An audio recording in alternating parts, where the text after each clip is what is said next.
record now. All right. So, does anyone have any questions before we get started about anything specific, physics related, format of the test, anything like that?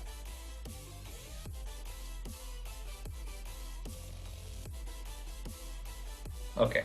Well, if you guys do have any questions, just go ahead and let me know. I have the chat open, so I'll see it. Okay. So we'll get started. Like all the other exam reviews, I'm going to go over the equation sheet. I'll try not to waste too much time doing this, though, because I know that at this point we should be pretty comfortable with the stuff that's on here, but sometimes it's nice to have a refresher. So we're on the first page right here. First page, we got some rules about vectors and derivatives, just some good math stuff, and then we've got some conversion factors for barbaric units. I am just noticing that now. I did not know that that we had that. And then we have some constants. This is where we have our first equations right here. We've got constant acceleration, kinematic equations. So remember that these only apply when you have an A that is just a number, not a function of time or anything like that. You need to be careful about that when you apply them. But also notice that these three up top say the exact same as these three on bottom. We just changed the symbol here. So this R is the same as X. So this is just saying, like, you can apply this in any direction. So you could replace X with Y, and this would still be true. You just need to be careful about not mixing them up. Okay, so for circular motion, we got a similar idea. We've got all these nice relations, but really the things that are most important is these tell us things about how to convert from linear to angular coordinates and values. So if they give us a velocity and they tell us we're at the edge of a circle, then we know how fast we're rotating about that circle via this formula. So this one is usually the one we end up using. We have this for a radial. This is useful, especially for force problems. And then notice that these are exactly the same as these, just with a theta and an alpha and an omega instead of X, A, and V, respectively. We'll skip relative motion. Just remember that those are vectors. So just try and draw a picture and then sketch out the vectors and see how they add together, because it's all just vector addition. That's all that relative motion is. So forces, we've got F equals ma, and then some formulas for the two kinds of friction forces we have. That's just the force of static friction.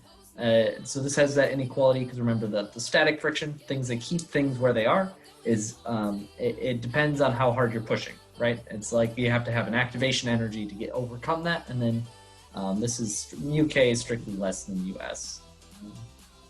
Work and energy, the thing you need to remember here is just kinetic energy formula, and then the two kinds of potential energies we work with. The total energy is just the sum of those two, and the definition of work. So the definition of work is just a force times a distance, but sometimes that force is complicated, or the path you're taking is complicated.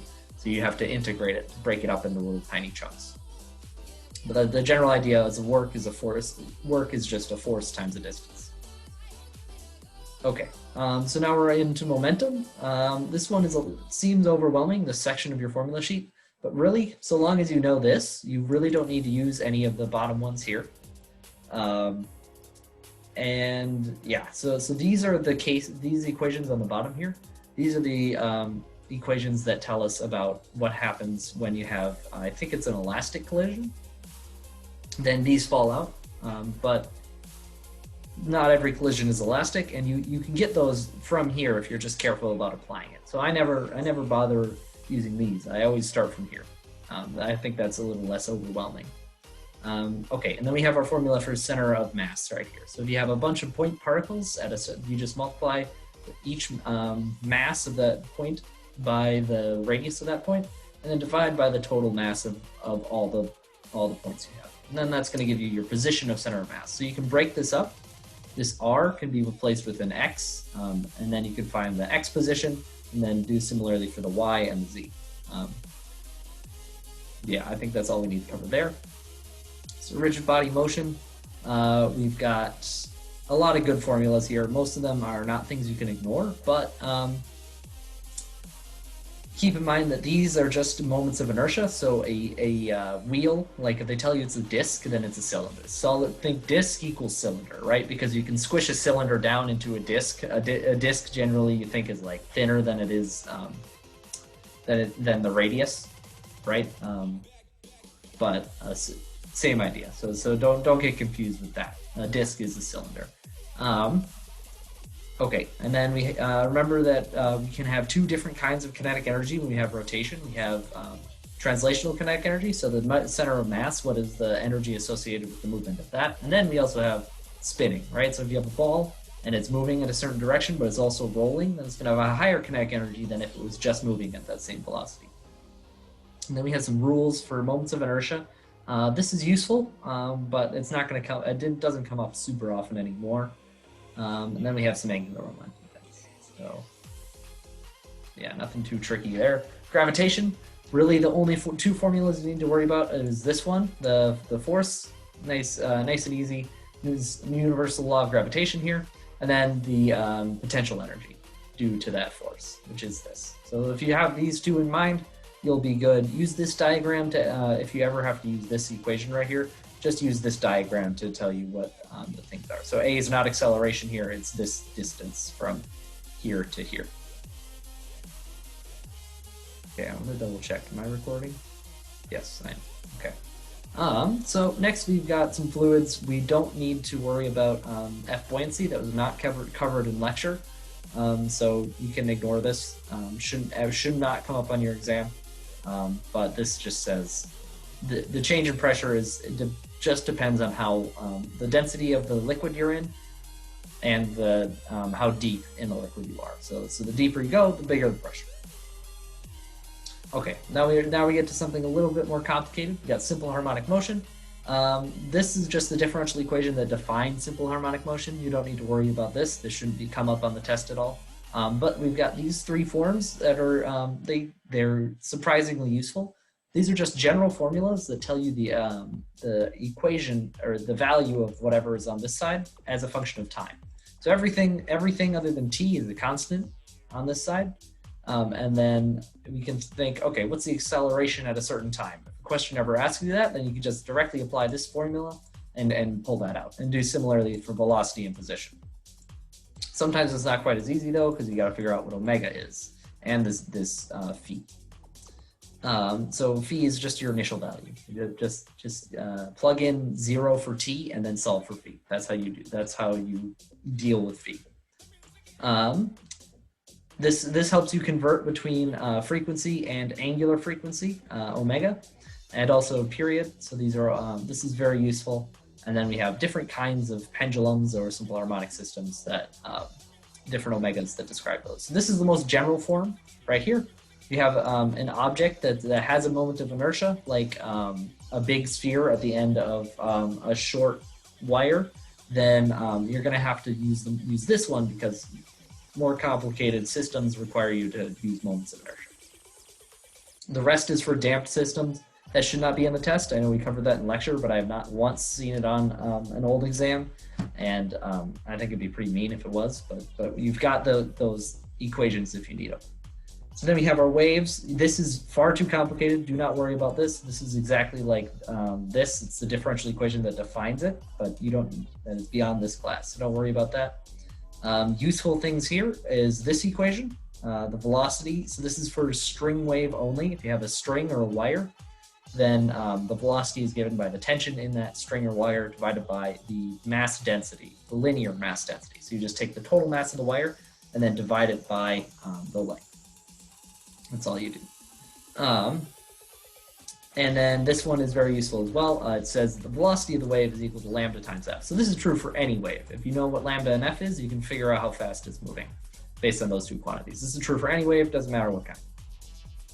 And then we have our general equation for a wave right here. So we can find k and t from these formulas right here, or k and omega, sorry, from these formulas right here.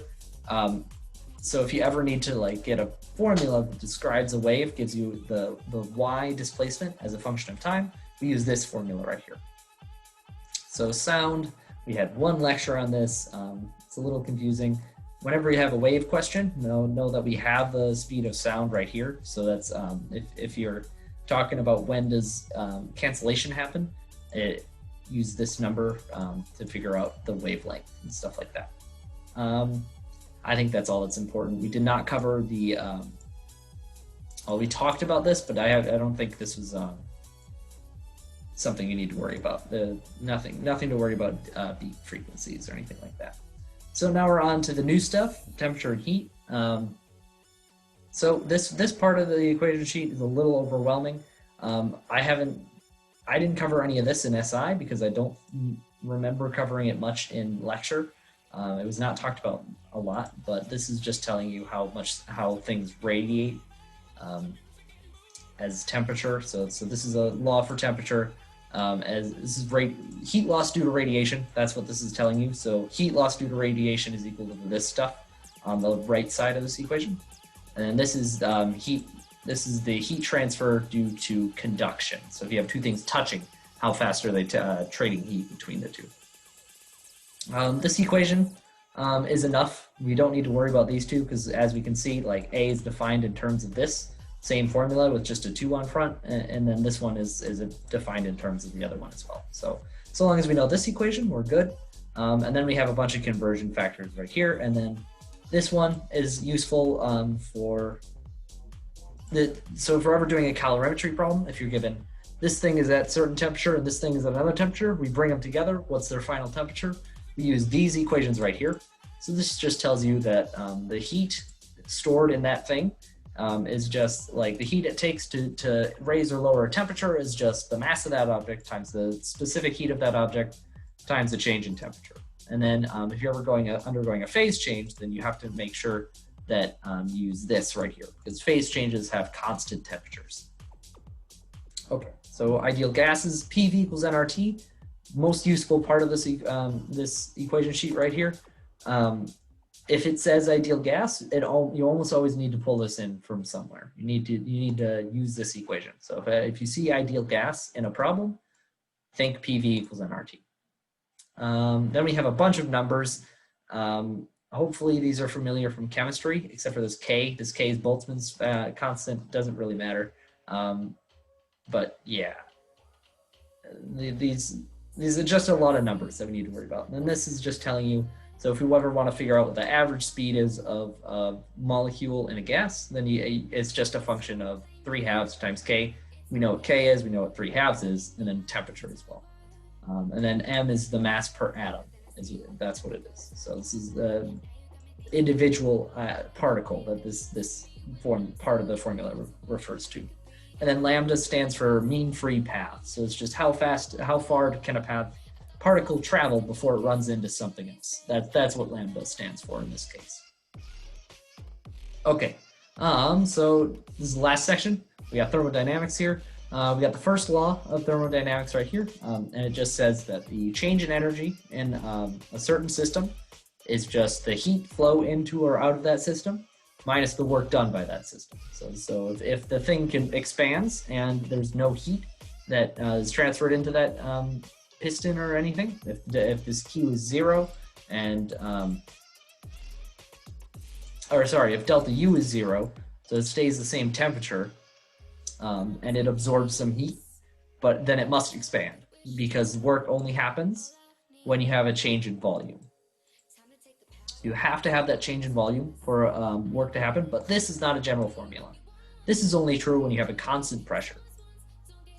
So if you want to figure out the work done by any path, you got to find out what the area is underneath that path. So remember PV diagrams. We're trying to figure out what the work done is by any path, and then you just figure out what the area is underneath that curve you just made in PV space.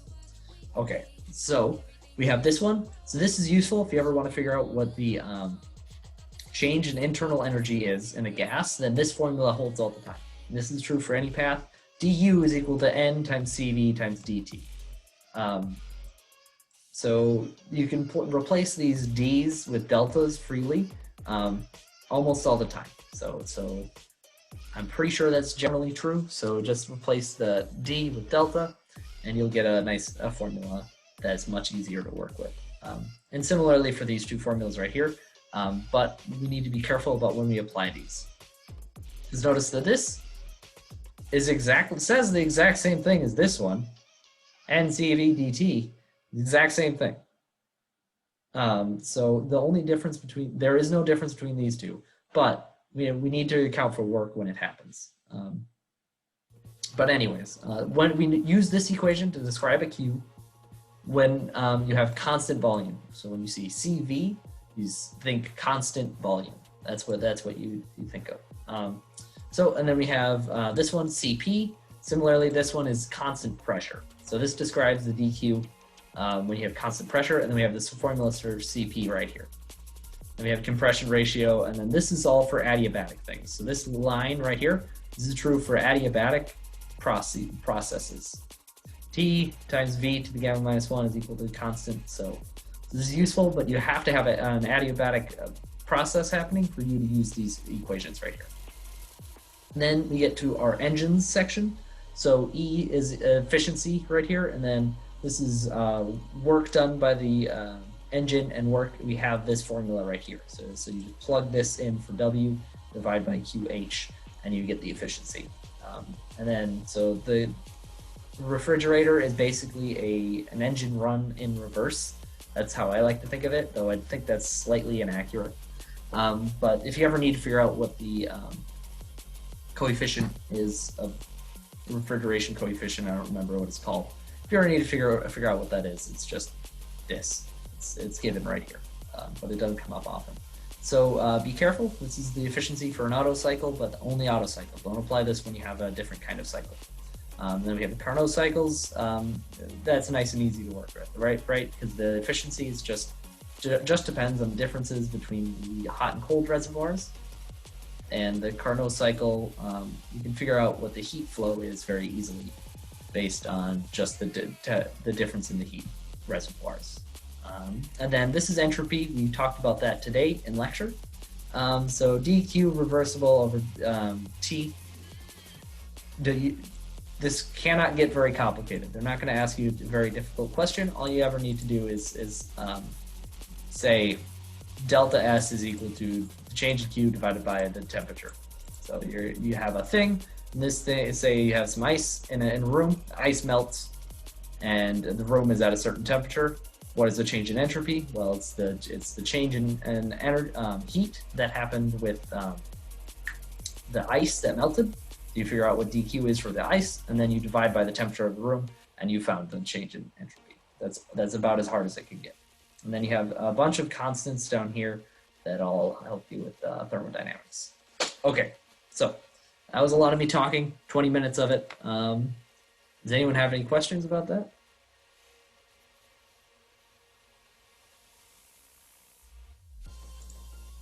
All right, doesn't seem like it, which is a-okay. All right, so we can jump right into it. Now we have a particle. We're doing problem 1, spring 2018 exam. We got a particle at a certain point on the circle, and they give us some information about acceleration and its direction. So read this question carefully so you don't mess it up. But you guys all know how to answer this, I'm sure.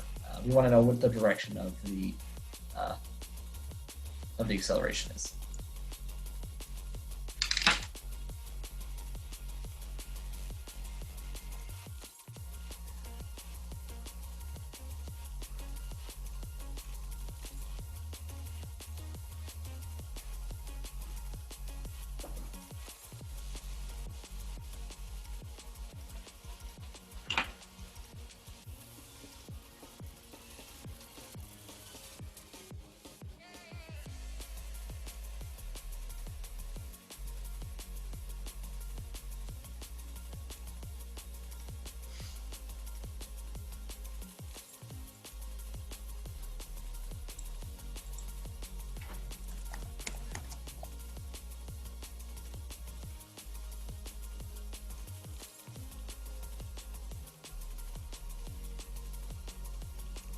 Has everyone watched all the lectures?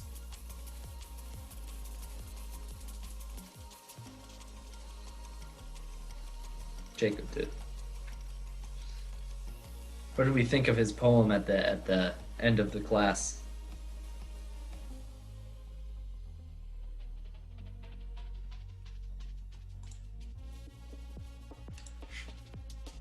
Yeah, so he reads that at the end of every semester, and he makes the same joke every time about the hat.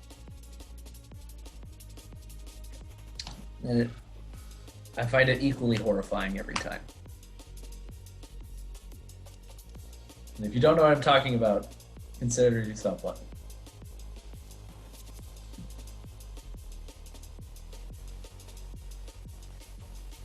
Could you guys put your net IDs in the chat, please?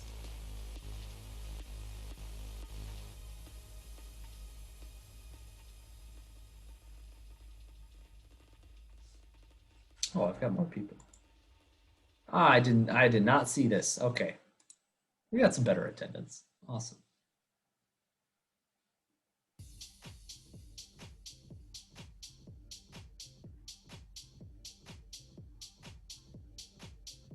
As soon as I'm done putting attendance in, we'll go over this question.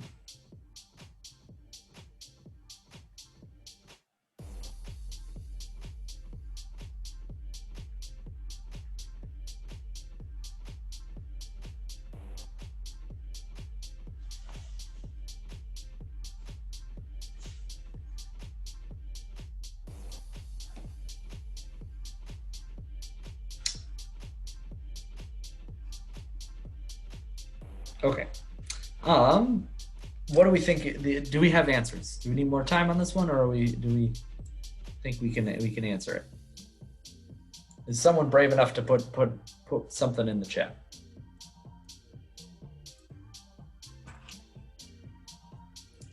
So Jacob is unsure, but he thinks it's C.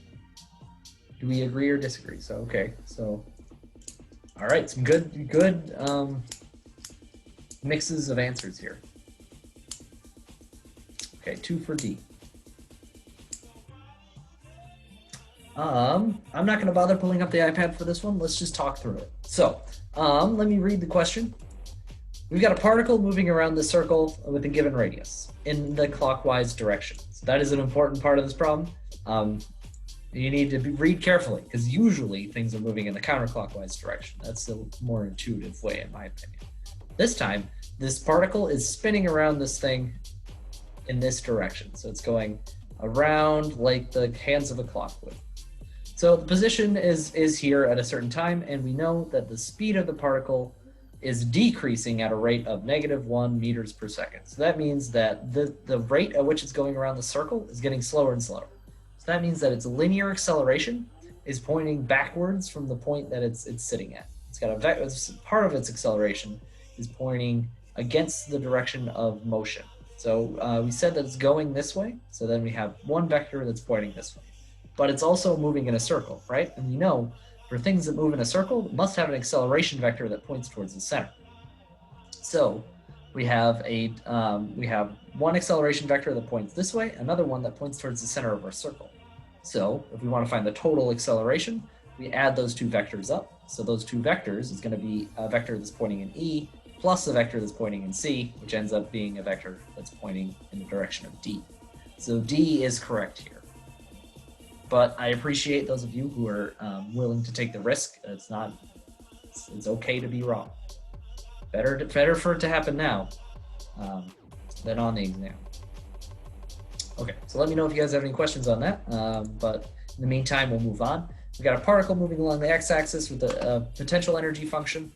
And we want to know at 2 meters, what is the force of this particle?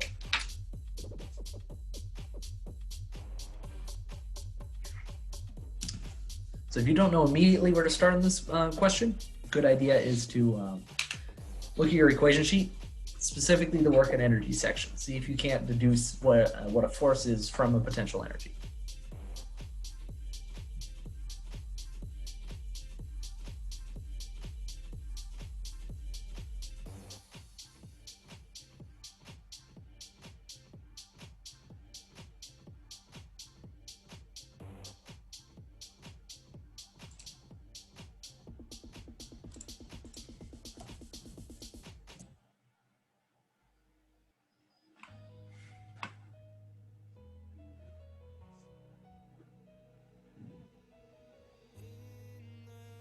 So can anyone confirm whether or not you guys will have lab questions on your exam?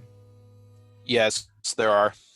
Okay. Do you know I think how he many? said 4 questions. I want to say want to say four. Okay.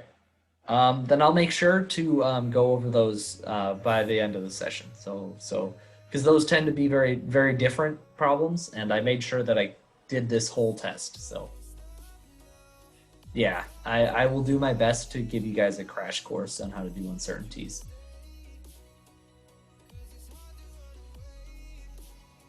Do you guys have that sheet filled with a bunch of like a bunch of functions and then like what the He sent out a new equation sheet, and one of the pages on there is all the lab error and uncertainty stuff.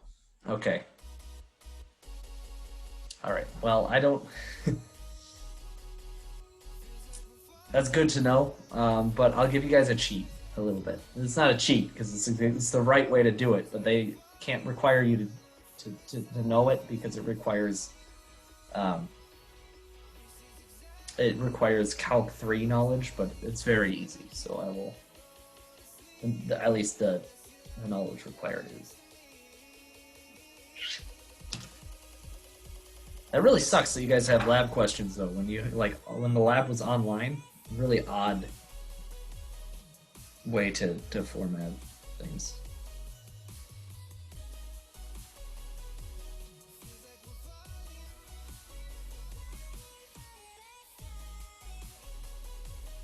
Oh, awesome. Thank you for providing that, Dylan.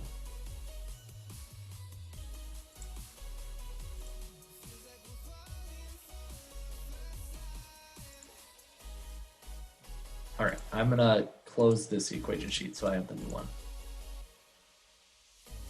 Awesome.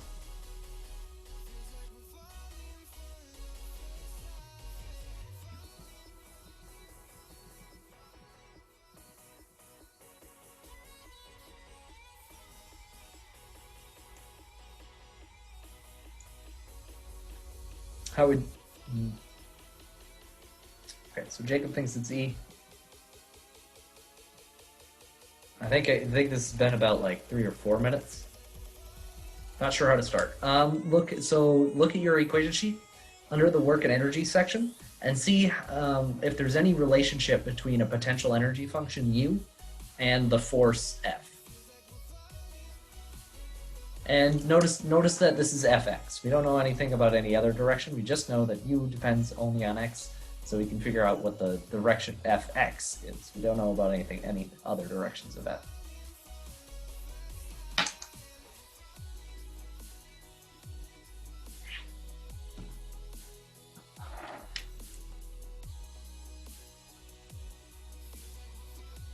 I think I'll give you guys about 2 more minutes. So at 31, I'll run through this on the iPad.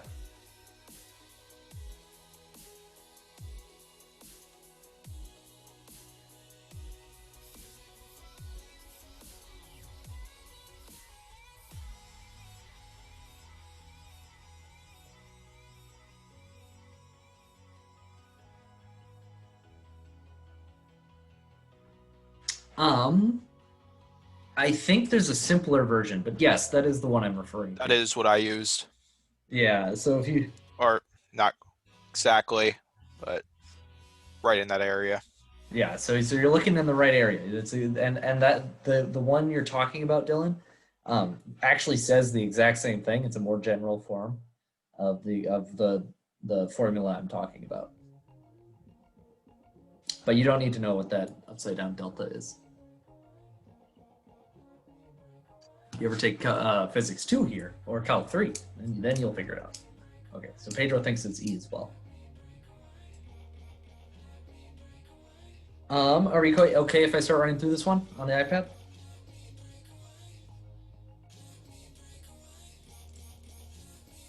Jacob gives a thumbs up. Yeah, I'll run through it. Let me pull it up real quick.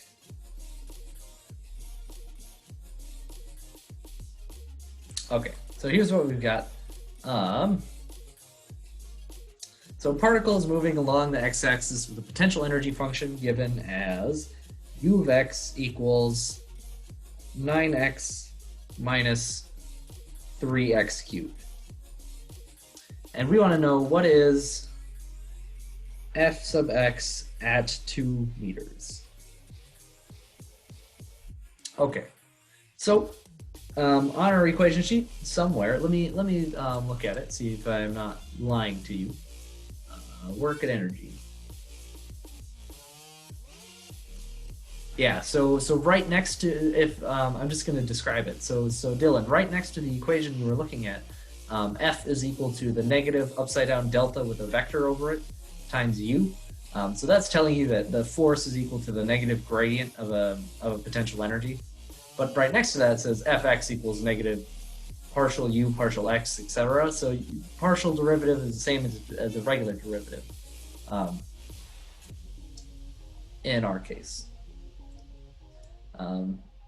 Yeah, so what we're going to do is say we're going to take the derivative of this function, right? Because the derivative of this is going to tell us the direction of how this potential energy is changing, right? The slope of the potential energy function. Well, things want to find their minimum potential energy, right? That's where they like to be. So if we find that, if we're taking derivatives, this gives us information about forces in general. If we ever know anything about a potential energy, then we know we can figure out the force. But anyways, what we're going to do is take the derivative. So du dx is equal to 9 minus, okay, 3 times 3 is 9. Yeah, okay. Minus 9x squared. I thought I had 27 for some reason. So we can pull out a 9, and we get 1 minus x squared. And this is fx. This is our this tells us our force as a function of position. We're trying to figure out at 2 meters what is our force, so we just plug in 2 for x. So this is equal to 9 times 1 minus 2 squared. And doing the math, right, because it's going to be 1 minus... Oh, I've forgot a minus sign somewhere. Where did I forget it? Did I write it down incorrectly? Pull up the...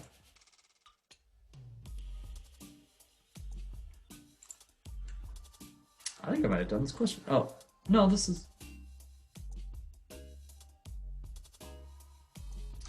I forgot a minus sign. Okay, because there should be a minus sign attached to the... On our equation sheet, you've got the negative gradient. F is equal to the negative gradient of U. So this negative sign we need to make sure we include, because if we don't, then we get the wrong sign on our answer. So this should be a negative sign tacked in front of here and here. So times -1 times -1 times -1. So this is going to give us 1 minus 4, so -3 times -9, or times 9 is equal to 27 times -1, -27 times -1. So the answer is 27, which is E. So those of you who got E, very good. But yeah, so the thing to take away here, if you're ever given a potential energy function, like we are here, then the way to figure out a force in the direction of that function is by taking the derivative of that function. Take the derivative, figure out the force as a position of x. Okay. So hopefully that wasn't too confusing, but as usual, you can always ask questions and stop me. Number 3, we've got a mass of 2 kilograms sitting on the horizontal surface, and there is friction.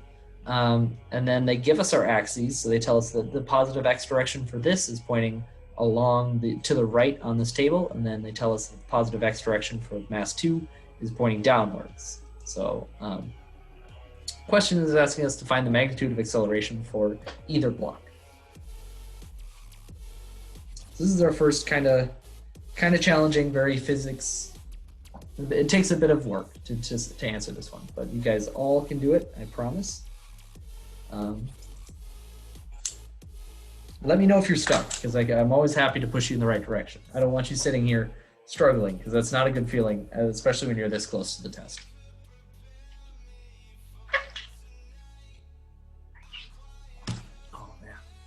hydrate.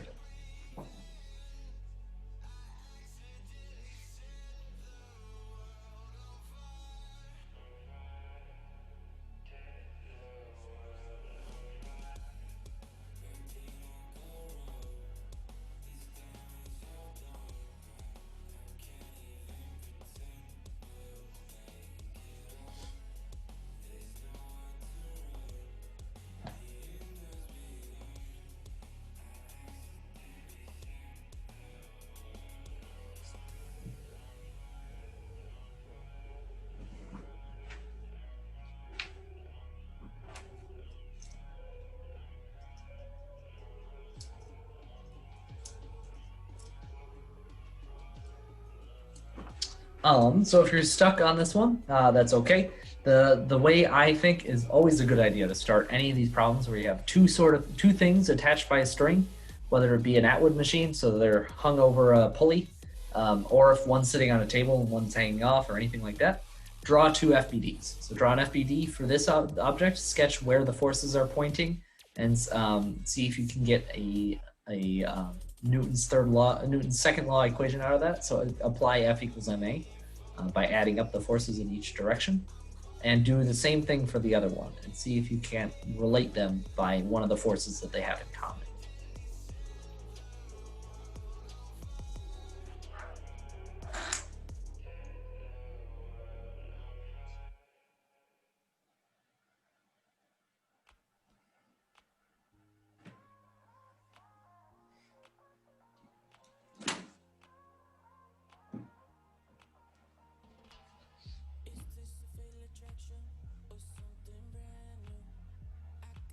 And if that wasn't helpful, just go ahead and let me know, because I can be more explicit.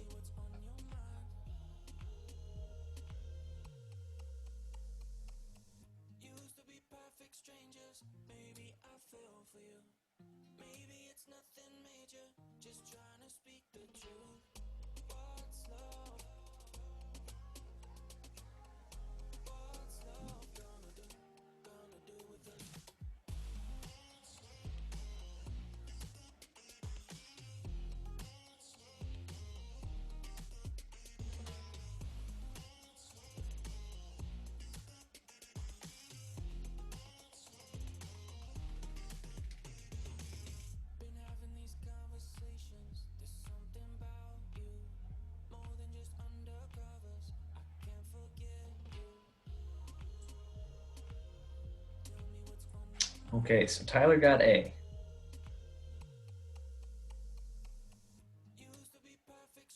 I do know Tyler's a bit of a speed demon, so I'll give you guys a little bit more time before I reveal what the correct answer is.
Dylan, how far have you gotten so far?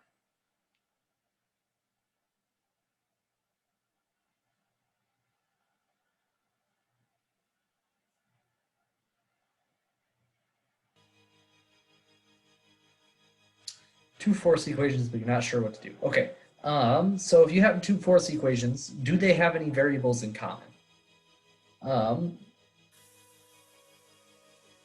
yeah, t, that's right. So if we can solve one of those force equations for t, so if we set t on one side of the equation and then plug that into the other, then we've eliminated one of our variables, and we should be able to solve for a from there, because then we have one equation with one unknown, and that one unknown should be a. And if we solve that equation, then we should be able to get it.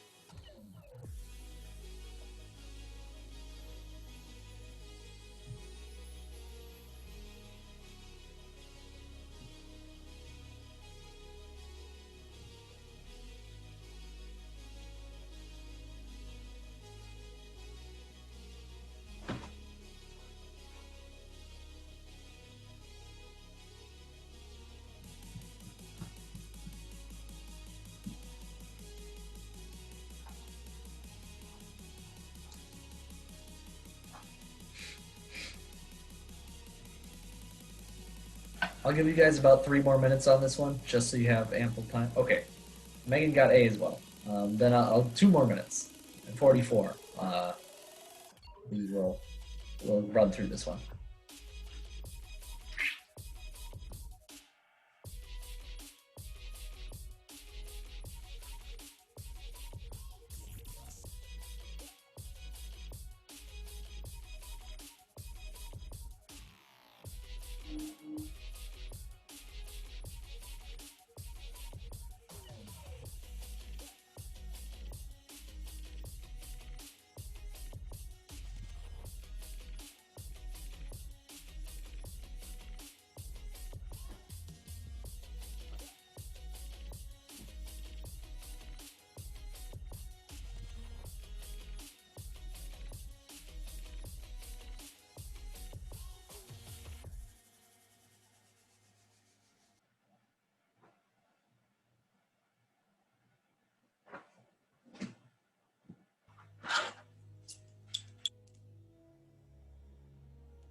Okay.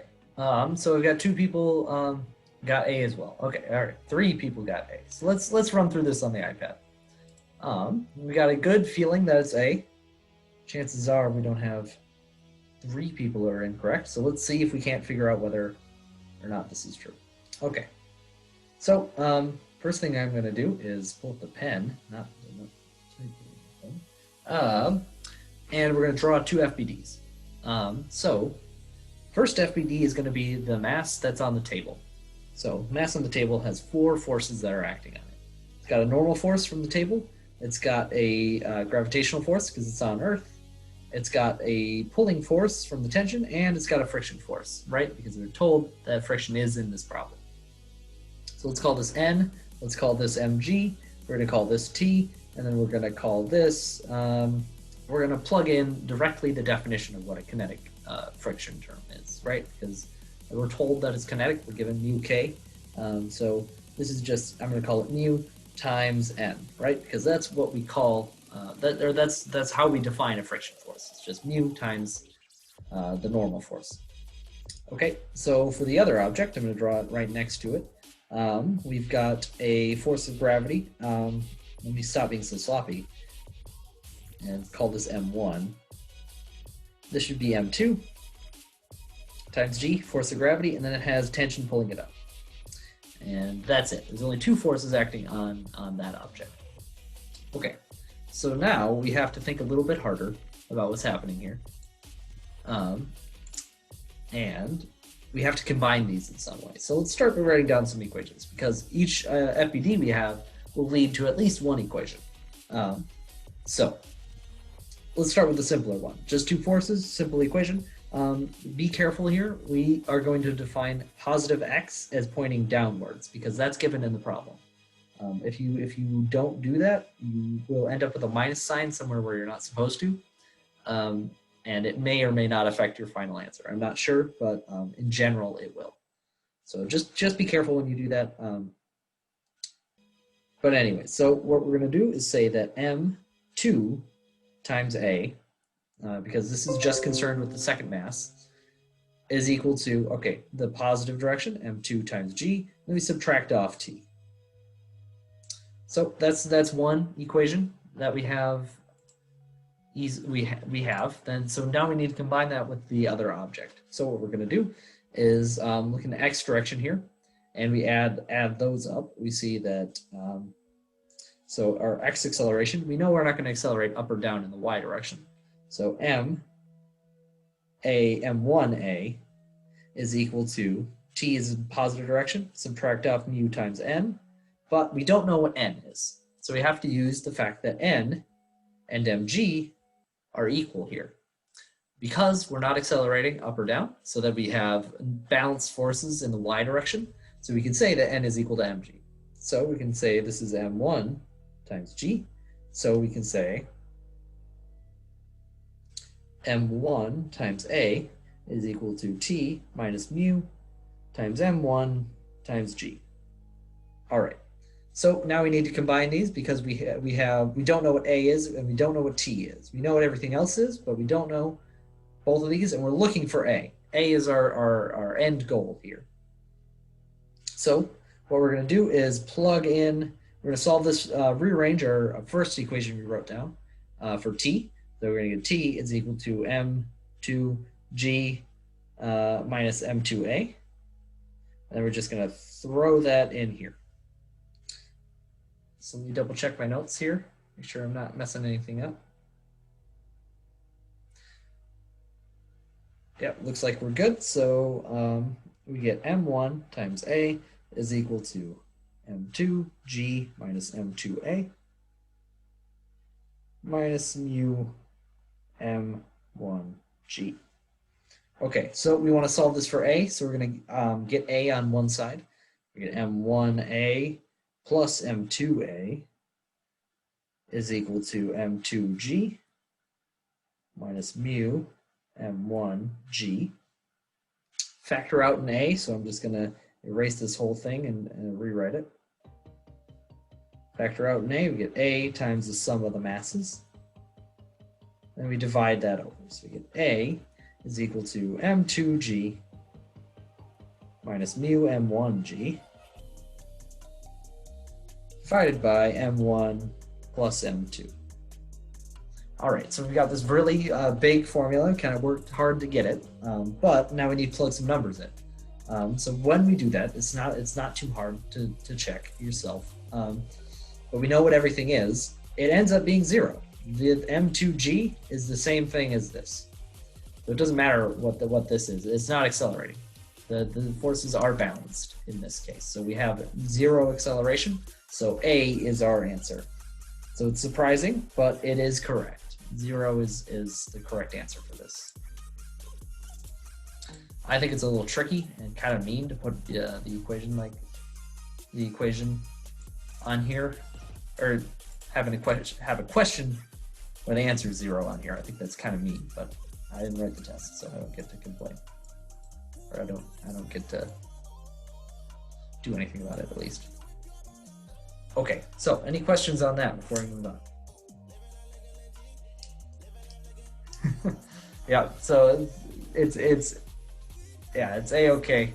That's exactly why I thought this question was kind of mean, is because you never expect the answer to be 0. It's far too simple.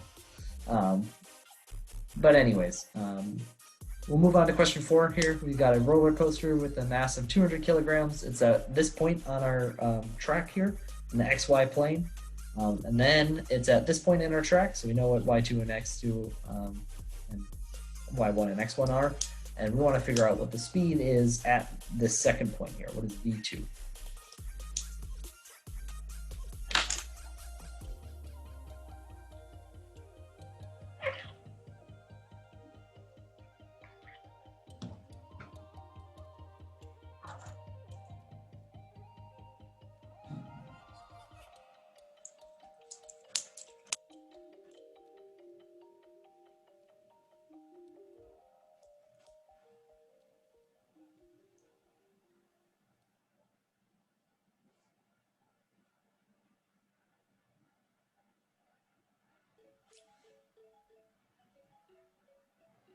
I'll give you guys until 6:54 on this one.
The answer to that question is no. It is not a momentum question. Though you might be able to solve it with momentum. Fernando is correct. It's a conservation of energy problem.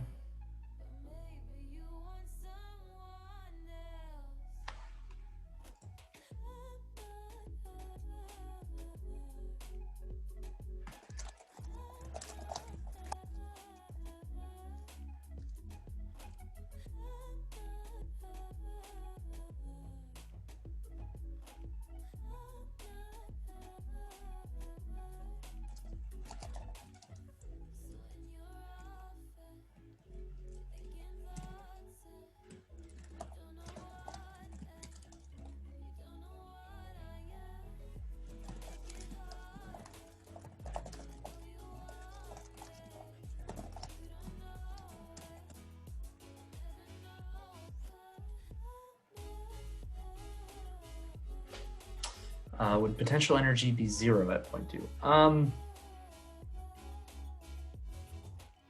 You could say it is.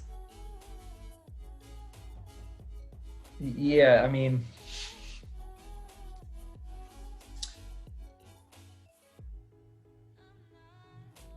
yeah, I mean, you can say it is, but then you need to be careful about how your coordinates for how you define the initial kinetic energy or potential energy. But yeah, you can absolutely do that.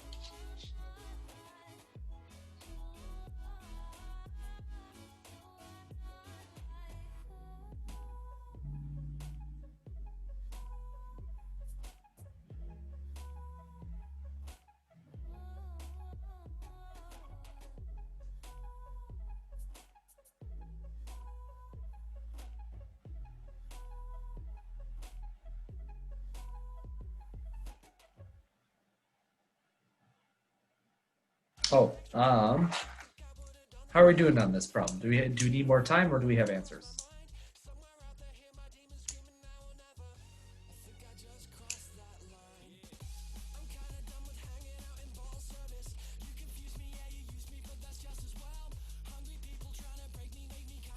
A little more time. You got it.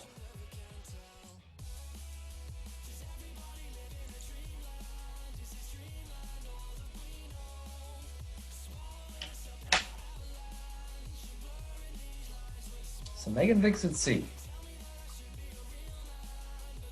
Along with Connor. Okay. Let's go through it and figure out whether or not it is C. So we gotta unlock the iPad.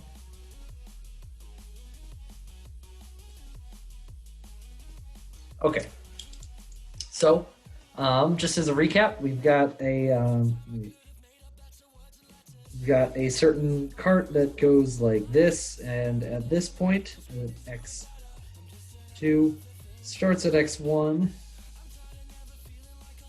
y1, and y2. Okay, so the cart starts here with a certain velocity, v1, and we want to know what the velocity v2 is. The cart has a mass of m. So what we're going to do is just compare the energies before and after. Or not before, less before and after, but at the two snapshots. So what we're going to do, let's write down the energy in the beginning. So E1, total energy in the beginning. Well, we've got a certain velocity and we've got a certain potential energy. And all that potential energy is stored in gravity, right? We want to go down and we're up high. So that means we have a lot of gravitational potential energy. There's no springs or anything else that can be storing potential energy. So it's just 1/2 m times v1 squared plus mg times, we'll call it y1. Okay, so let's write down the second total energy. So the second total energy is equal to 1/2 m times v2 squared plus, okay, well now it still has gravitational potential energy, right? It's still up high. So it's got a certain gravitational potential energy of m times g times y2.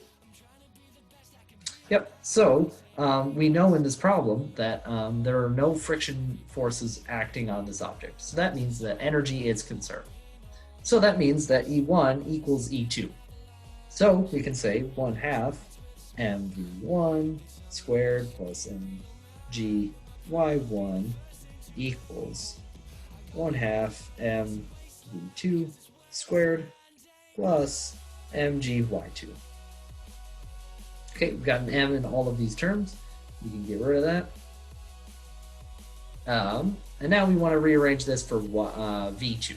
That's what we care about. So we get 1/2.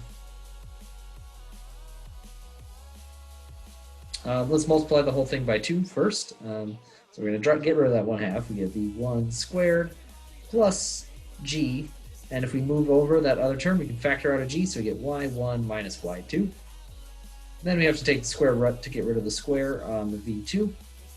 So v2 is equal to this. So you see this is just delta y. So if you define this y2 as equal to 0 potential energy, then your y1 would be fine. So you'd still have the right answer here. But anyways, we've got this equation and we can just plug in our numbers. We know what each one of these are, y1 and y2, and we're given the initial velocity. We're on Earth, so we know what g is. So this ends up being very close, like to 10 meters per second. It's not exactly, but it is 10 meters per second. Equals v2, which is c.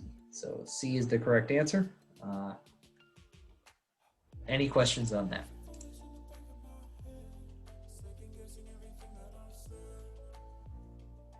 Doesn't look like it. Okay, so yeah, number 5. Here's a good question. We've got a ball, and it's dropped from a certain height, and then it hits the ground, and we're given the speed of the ball right after the bounce happens, and we're asked about the average force that the ground exerts on the ball. So this is a little bit of a weird question. My first hint to you to get started, if you don't know where to start, is look at your momentum section of your equation sheet. See if you can't figure out what concept we're going to use from there.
How are we doing on this one?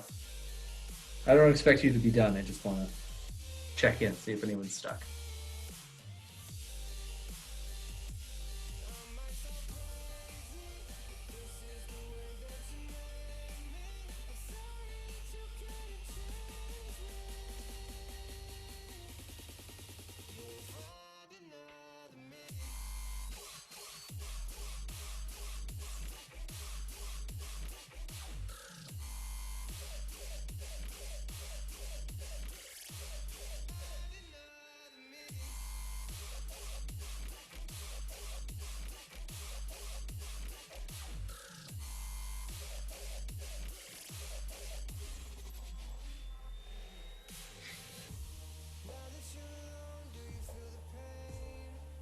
All right, doesn't seem like anyone's stuck, so.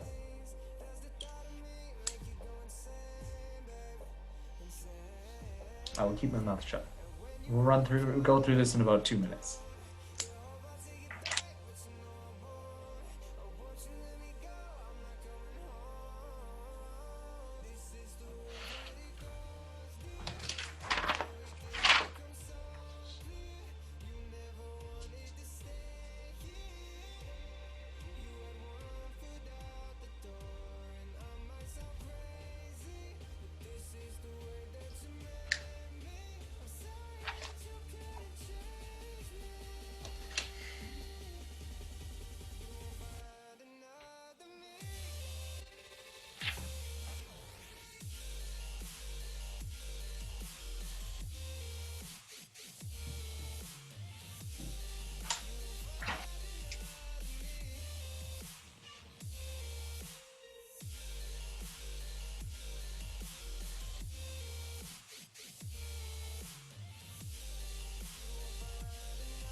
Does anyone have an answer yet?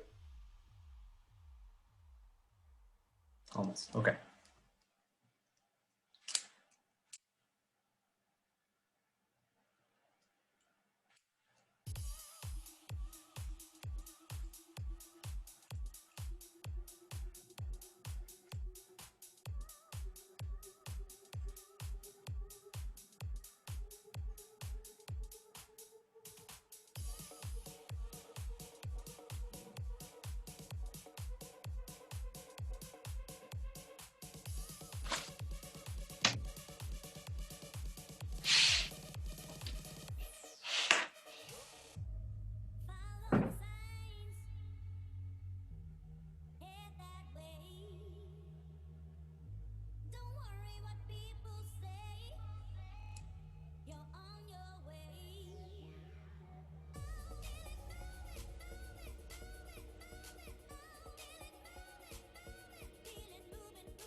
All right. What about now? Does anyone have an answer yet?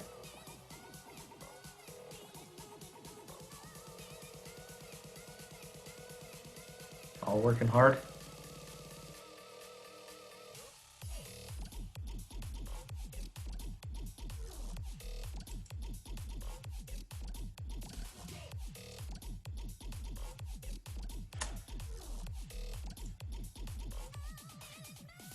Okay, I'm gonna run through this on the iPad real quick. 196, that's not on there. Okay, that's okay. Maybe A. Well, let's run through it. I don't want to spend too long on any one question. So, can anyone tell me what concept we're using in this question? Like, can they just tell me what it is we're gonna use? Impulse. Okay, yes, that's correct. So, in case anyone doesn't remember, impulse is this impulse. The name for it is this J quantity, and it's equal to the integral of f dt. That's what it is, but it's also equal to the change in momentum, but it's also equal to f average times delta t. So this is much more related to this. You can just, it's like saying, if you can imagine if you have like a function that looks like this, and this is force on this axis and time on this axis. Well, the integral is going to be this area, but you can say, all right, I'm going to make it a rectangle. What's the equivalent rectangle? That's all that this equation is saying. But anyways, we're going to use this delta p and this f average. That's what we're going to say. So we got to figure out what delta p is. That's step one. So we got to figure out what our initial momentum is, because we actually know what our final momentum is. We know the mass of the ball, and we know what its velocity is right after the bounce. So we can figure out what the velocity is right before the bounce. We can take the difference of those two vectors, and then we'll get our difference in momentum. So to do that, we say, okay, well, PF is equal to, so I'm going to be a little sloppy with my notation, but there's a reason that makes sense to me here. So we're calling our initial momentum mass times our final velocity, and then we're going to call our final momentum our mass times our v time at the bounce, so VV. So we got to figure out what VF is. That's the unknown here, because we know what everything else is. So to do that, we're going to use conservation of energy is what they did in on the answer key. So it's the most straightforward way. You can also use kinematics, but you got to use a little bit of your brain power. So this is 1/2 mv f squared is equal to mgh. So this is just saying we hold the ball 5 meters above the ground, we drop it, and then the final velocity is just going to be what the when all that potential energy from holding it above is in kinetic energy, and its velocity. So that means that our VF is equal to the square root of 2 times g times the height. So that's our GH. So delta P is going to be the difference of these two numbers, but this is technically a minus sign. Let's be careful here, because otherwise we're going to get too small of a number. There's a minus sign here, right? Because VB is pointing in the opposite direction as VF. So there's a minus sign attached to that, which means that if we take the difference of these two, we're actually ended up adding them. So, let me check my notes. We're going to get m times the square root of 2gh plus mv bounce is equal to delta p. Okay, so we can simplify this a tiny bit.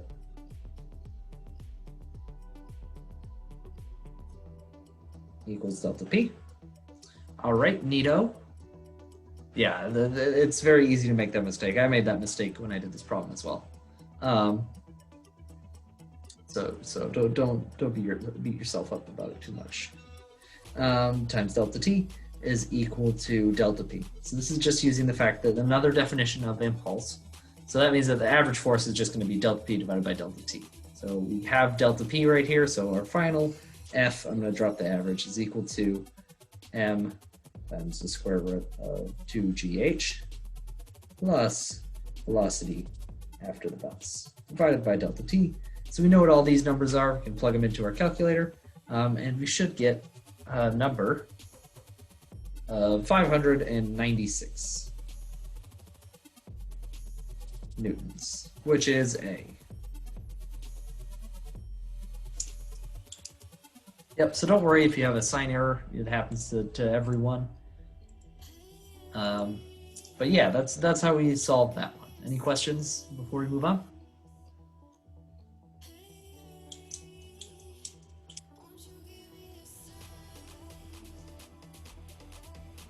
Doesn't look like it, so we'll move on to number 6. This is a good question. We've got a thing, a cylinder, and it's spinning. We know its mass.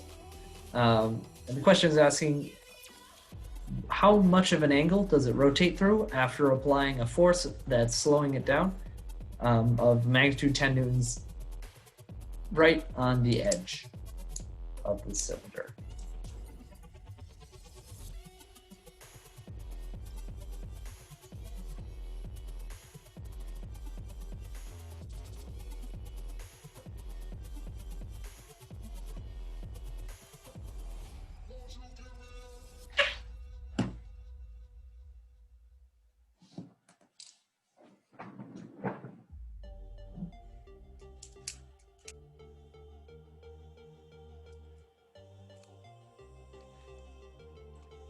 I really miss doing these exam reviews in person, you guys. It was so much more fun that way.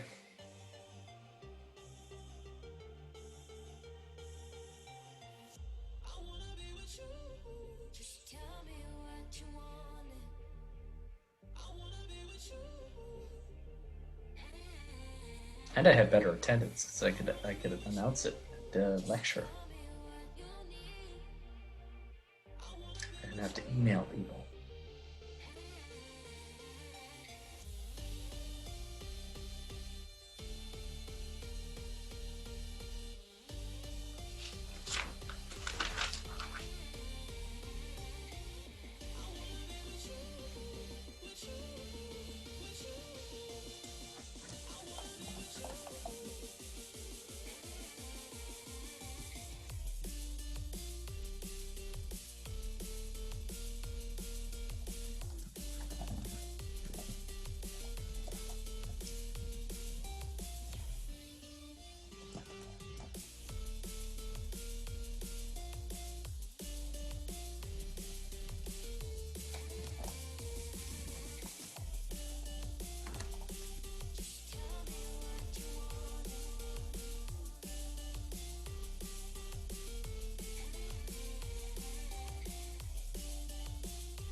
Should be using angular momentum or conservation of energy for this one. This one is.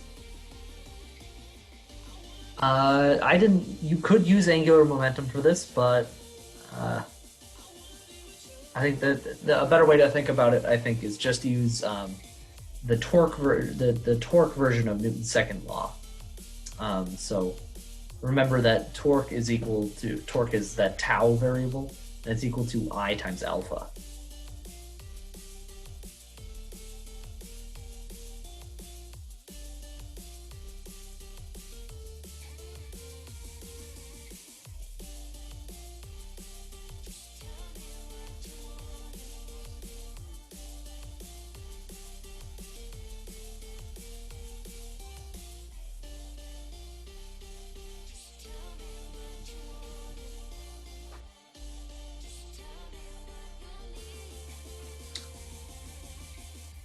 Yeah, and conservation of energy, I don't think. I mean, it's not a good approach for this problem, and that's because you'd have to do a lot of geometry. You could solve it that way, but it would be hard. So think instead about use Newton's law for rotation. When the sky is dark and it's empty of stars, and the edge of a blade could end who you are. If you could look down, then you got more room to fall. If you could look down, then you haven't hit the bottom at all. If you could look down, then you got more room to fall. If you could look down, then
How are we doing on this one? Is anyone still stuck?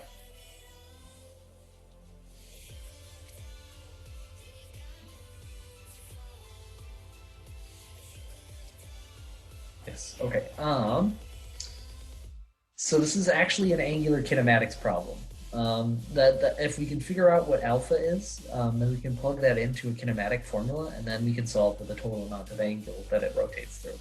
So don't blame you for thinking about energy for this problem, right? Because an energy involves that distance term, but it's easier to do this problem using kinematics because we know about force, and we know about the geometry of how that force is oriented with respect to this object. So we know that we have this object that's spinning, and we have the force that's opposing that spinning motion. We know how, at what point it's acting. Let me just read. Yeah. You need to plug that into one of the kinematic equations, but in the angular versions of that. So look at the circular motion portion of your equation sheet.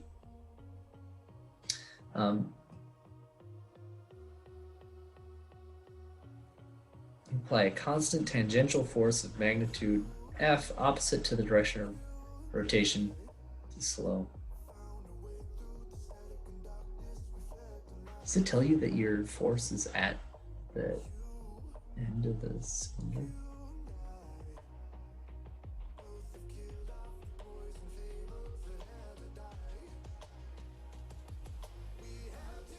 I guess they don't tell you that.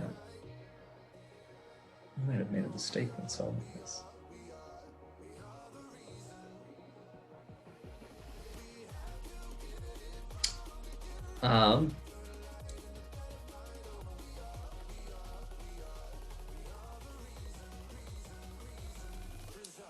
S.A. tan, same. I'm not sure what you mean, Fernando.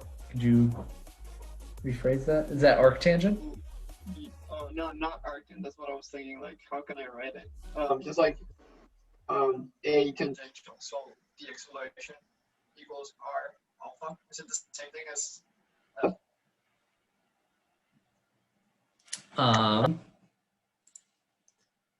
Let me see. So you cut out there. So let me try and see if I do.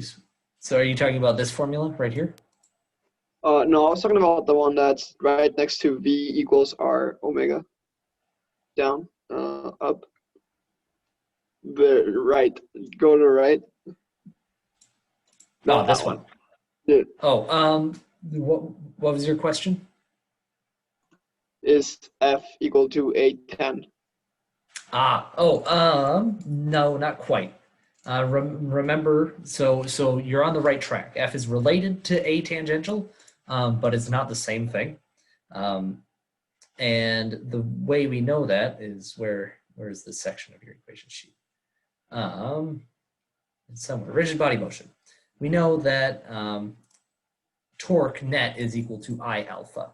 So if we know the force, and where the force is being applied, then we can figure out the torque, and then we can use I alpha from there. So I would say that you don't actually need to know what A tan is, the acceleration, tangent acceleration is for this problem.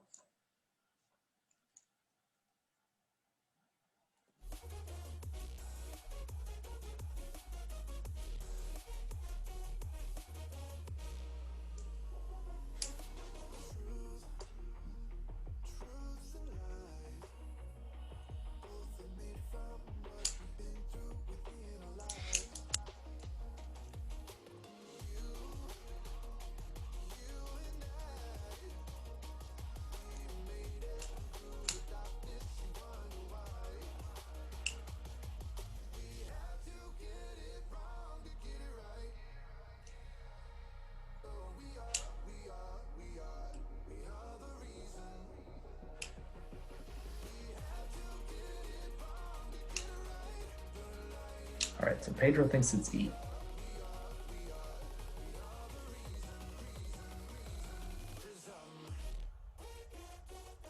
Apply a constant tangential force of magnitude F opposite to the direction of rotation to slow the speed of the wheel.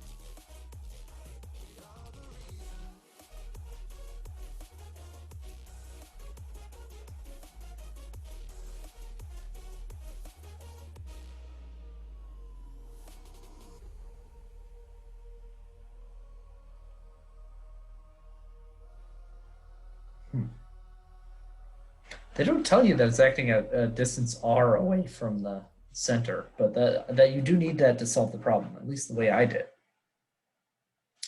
So if your sticking point is you don't know how far away the force is from the center, you can assume that it's r. I guess I didn't read the whole question before solving it.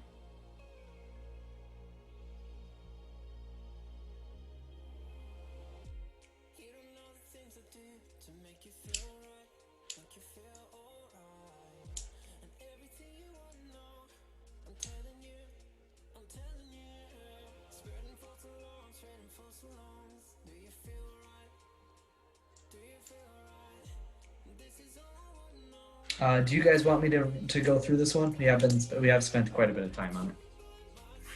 Yes, okay. I'll go through this, yeah. Yeah, I'm sorry, I did not realize that it didn't give you that crucial piece of information there. So, don't blame you guys for being confused. All right, so what we're gonna do for this problem is apply, I don't think it's worth trying to draw an equation, so we're just gonna apply two equations. So I'm gonna write down the kinematic one.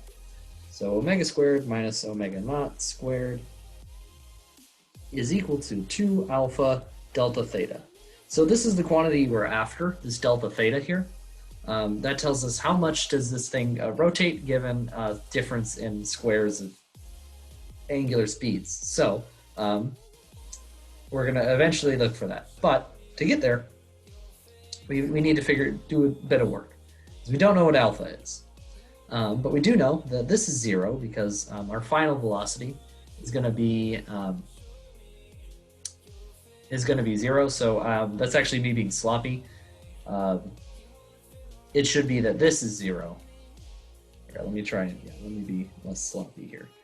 So this is 0, right? Because our final velocity is 0, and we know that this acceleration is going to be negative, right? Because we're trying slowing down the rotation of the cylinder, so we get negative omega naught squared equals negative 2 alpha. So I'm just tacking on this negative so I don't have to worry about it when I figure out what alpha is later.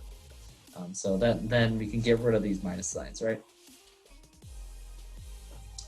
So we know what omega naught is, so we can divide over 2 alpha. So we get omega naught squared divided by 2 alpha is equal to delta theta, and that's what we're after. So now we're going to figure out what the alpha is. So to do that, we're going to use the fact that torque, tau, is equal to I, moment of inertia, times alpha. So long as we know what tau and I is, we'll be good to go. So one thing that I wish they said in the question, because I used it to solve it. So we know that we're trying to oppose the direction of motion here. So F is pointing there, and it's a distance of R from our cylinder. F is pointing against the direction of rotation, and it's working a distance of r away, which means the torque due to it, we know it's perpendicular. So the torque due to that force is just going to be F times the radius of our cylinder.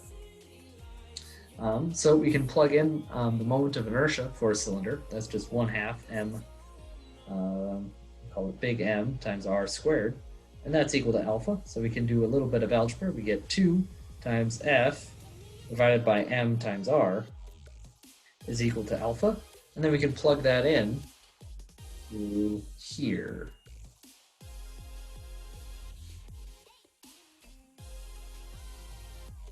Okay, I'm just double checking my work here. Yeah, so what we're going to do is get m times r divided by 4 times the force times omega squared is equal to delta theta. So I just got that by plugging in and this should be omega naught squared. I just got that by plugging in this to our equation up here. So after we have this, it's just a matter of plugging in numbers.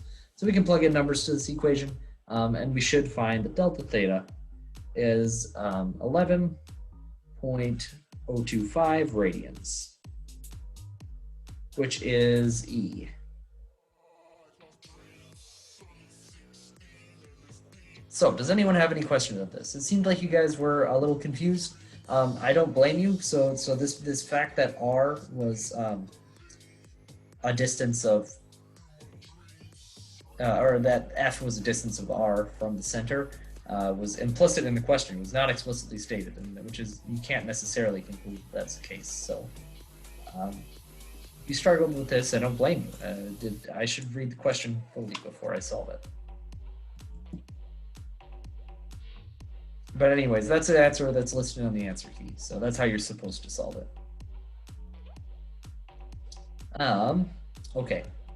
So on to question, yeah, it was E11.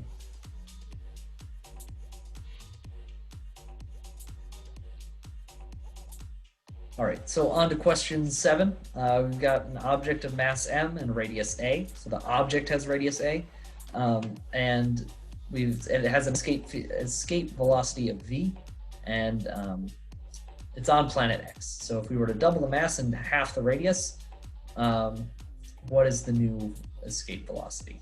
So this one is a little bit more conceptual. I'll give you guys 3 minutes. So at 7:34, then we can come back together and answer it.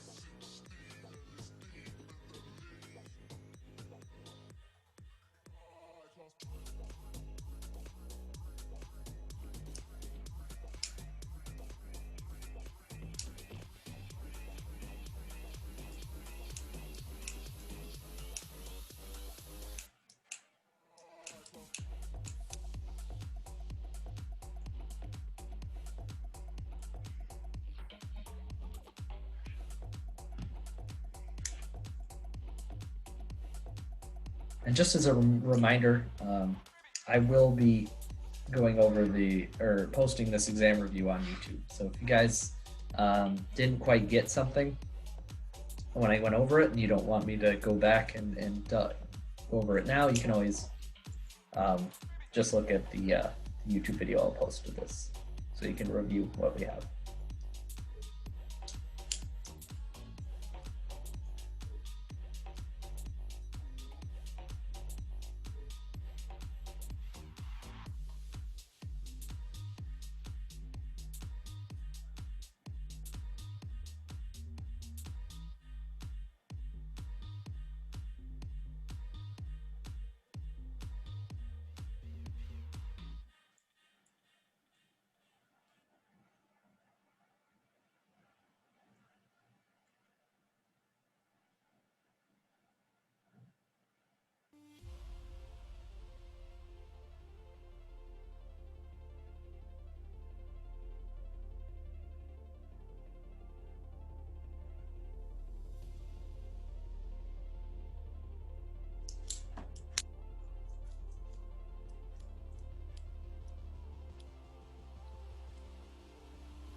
All right, someone thinks it's B. Does anyone else have any input?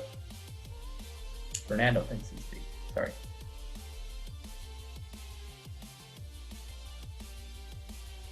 Dylan thinks it's A. Let's go through this on the iPad, since no one else seems to want to share their answers today. So I like this question. It's got a little bit of a red herring, which is tricky, but it's a good question. So, sorry, we just did number 6. This is number 7. So, number 7.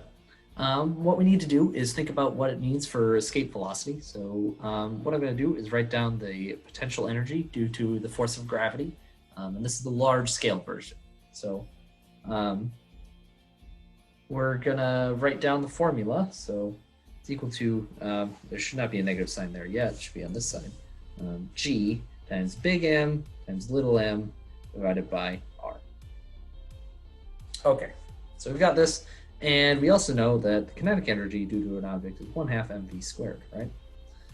So we find escape velocity by setting these two equal to each other. So we want those two to be equal because when you have kinetic energy equal to the amount of energy required to escape, I think a better way to phrase that is if you have the same amount of energy that's pulling you downwards, if you equal that with your kinetic energy, well then that's escape velocity. That's like the definition of what it is. It's how fast do you need to go such that once you get infinitely far away from this object, you stop moving. So the work done by the gravity of this object is exactly equal to how fast you're going, so that once you're infinitely far away, and you have zero. Yeah, zero energy. So anyway, that's what escape velocity is. And so we want to put this in, we're going to set these equal to each other. But we're going to have a minus sign. And that minus sign is going to be difficult to deal with. And that's because we need to do a delta UG. That's the only way this makes sense. So this is a raw potential energy, and we usually want to work with changes in potential energy. So to do that, we're going to slap a delta on here. And by doing that, we subtract it from the gravitational force at the radius of the planet. So we'll call this big R, and we subtract off the G, M over R here. But remember, there's a minus sign outside this whole thing. So this is equal to delta U. Delta U. So this is equal to delta U. We've got this right here. This we can safely set equal to 0. So this is an arbitrary value that's just a constant. If you don't like this, we do this all the time by setting your origin. That's all we're doing here. So we can see that we have a minus sign here, so it ends up being plus. So we can safely say that we get this minus, we can just say 1/2 mv squared is equal to delta UG, or just G big M little m over R. So we can safely say that. That's absolutely allowed. So we can cancel out the m's here, and then we want to solve this for v, right? Because we want to get a function that tells us what is escape velocity as a function of other things. We solve this for v, we get 2g big M divided by R, and then square root of all that. So let me double check. Yep. So as we can see here, there's no little m. There's a big M, so it depends on the mass of the planet that we're on, but it doesn't matter the mass of the object. And there's also no a here. We made no assumptions about the size of the object we have. It doesn't matter. That's a red herring. The a is just there to try and mislead you. So that means that there's no m, there's no a dependence, which means that changing those will have no effect. So v is just equal to v. The v for the new object is exactly the same. So a is the correct answer, because v, the new velocity, is just the same as before. V.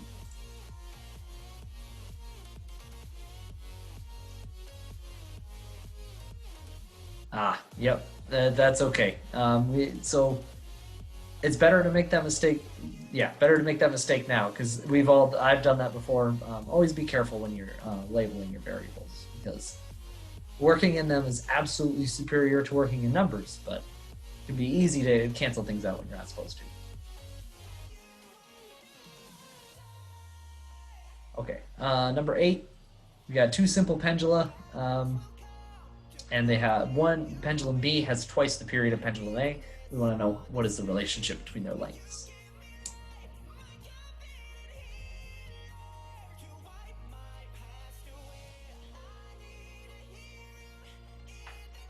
All this talking is making me very hoarse.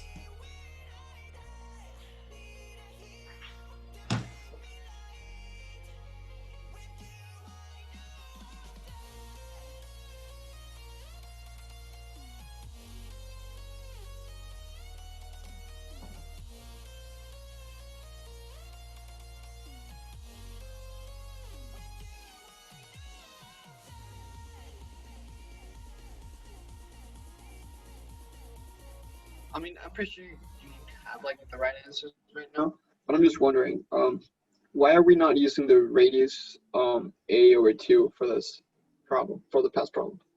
We didn't use that because it's not necessary. We can treat it as a point object because, well, like the size of the object and the size of the planet are the relatively like the A is just tiny in comparison. I know So it doesn't say it's that. just saying it's the radius of the object, not the planet, right? That's right. Yeah. So it's the radius of the object, not of the planet Z. Okay.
Let me know when you guys have answers for this one.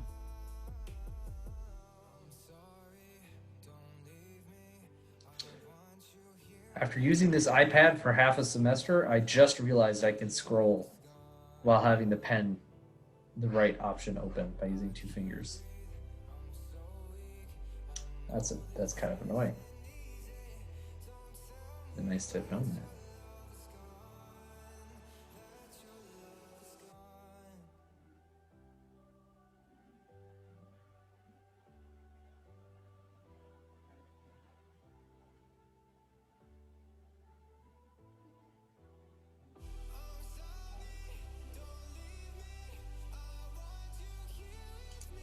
All right, so Dylan thinks it's D, but Jacob thinks it's B.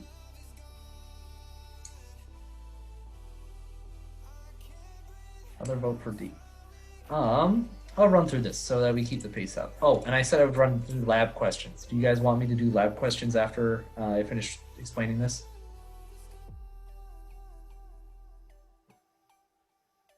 Yes, okay. I will do that then. Okay, so what we're going to do is use the following formula. Over omega. So this is the period, right? This is a formula for periods. We got to figure out what omega is, and then we'll know what the period is. So for a simple pendulum, omega is equal to the square root of g divided by L. So we can just plug that in, and we end up with t is equal to 2 pi times the reciprocal of this fraction. So it's L over g. All right, so this tells us how the period changes with respect to all these constants. So 2 pi, g, and L. So if I were to ask the question, how does t change when I change L? If I want to put a 2 here, and the only thing I'm allowed to change is L, well, what I have to do is put a 4 right there. So that means quadrupling the length is going to give you 2 times the period. And in general, if you were to put an A right here, maybe I would say put an A here, then this is going to be the square root of A right here. So in general, when you want to figure out the relationship between period and length, it's the square root of the new period. Does that make sense? Is that a good way to explain it? Because I can do it a different way if you guys would rather.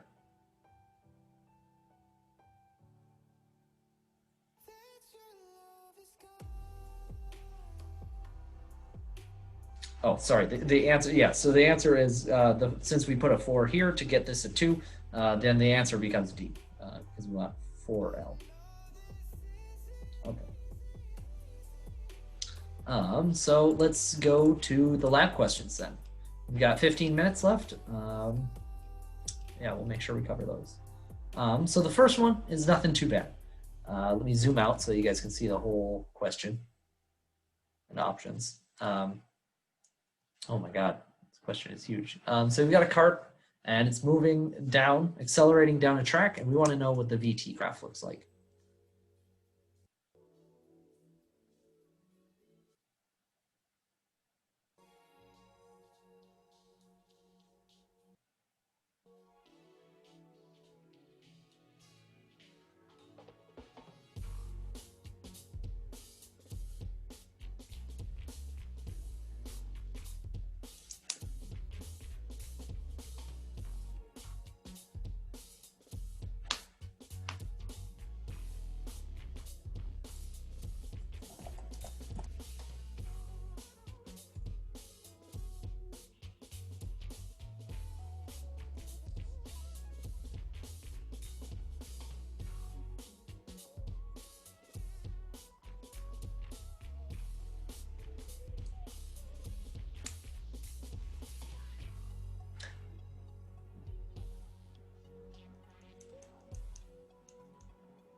Okay.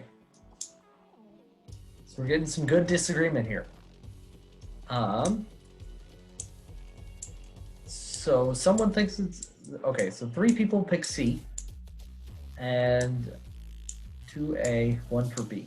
Okay. So let's see if we can eliminate one of these options. So let's think about what it means for C. Let's consider graph C. So this is a velocity versus time graph. So if we think about, yeah, we're changing to B. Okay, so if we have a velocity, it's always positive, positive, positive, decreasing, and then we have this weird jump right here, and then we start increasing again. So this is saying I have my velocity is in the positive direction, and then it's also in the positive direction. So it goes to 0, but then increases. So it's like you're going down the track, slowing down, you stop, and then you continue going down the track and start speeding up again. So is that what's happening in this scenario?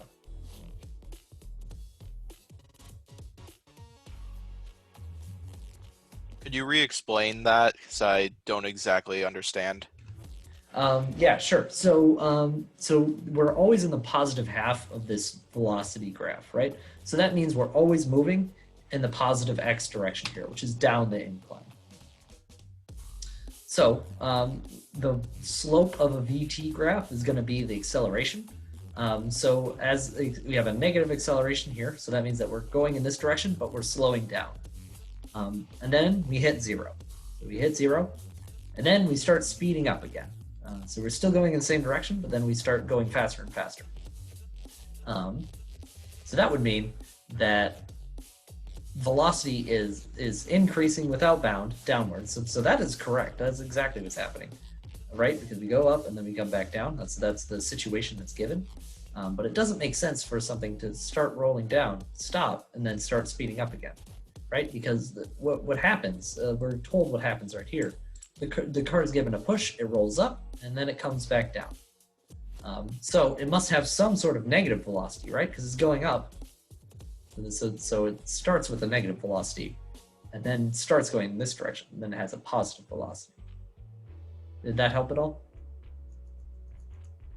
Yeah, it makes more sense now. Okay.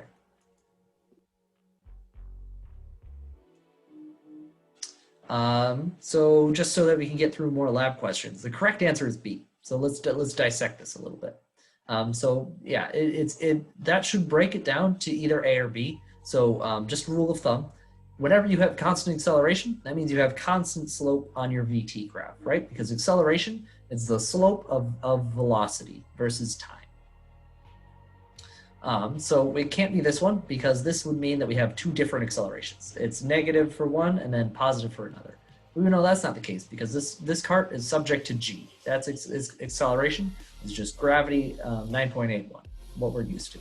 And that doesn't change. Nowhere along this path is there any external force providing an external acceleration. So it's just constant acceleration. So we're looking for a constant slope, which means it's either between A or B. So is it positive or negative? Well, G is pointing downwards, but we said that down the track is positive. So that means that the component of G that's pointing in the X direction is also positive. So we actually have a positive slope that we want here. So positive slope is on B, and that's what we care about. So B is the correct answer. Does anyone have any questions on that?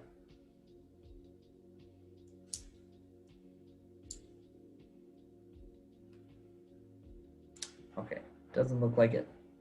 So we'll move on to a different question and zoom in a At little some bit point, more. could we get to the last one and on there? The last Yeah, lab sure. question, just because that one looks the hardest of the five. Yeah. We actually should be able to get through all of these. Let me pull up my notes. Yeah, there's only 4 of them. We're already through 1. Okay, so let's talk about what this question has here. 2 objects of equal mass, they collide. So one object is given by the circle here. So at t equals 0, this is where it starts, and t equals 0, this is where this starts. We want to know which one of these statements is true.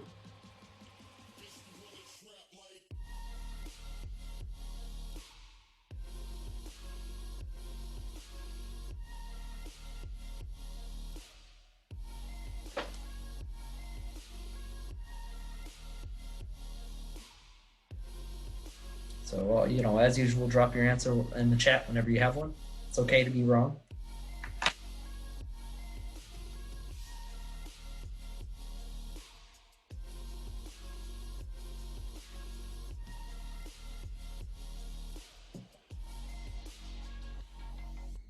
Okay, 2 guesses for B.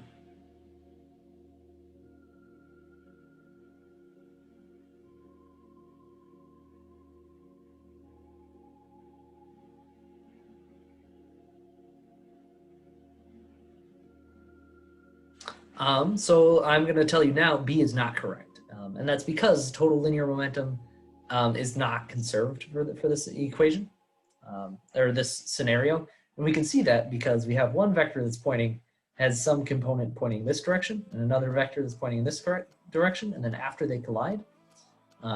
So you can imagine this object is moving along this direction, then they collide, and then it starts going this way. This one is moving along this direction, so they both are pointing to the right here. And then after the collision, they both point to the left. So something has to be happening there, right? Because otherwise, something has to be doing work in the X direction, because otherwise the momentum would be conserved. But we see that it is not, because the directions don't work out.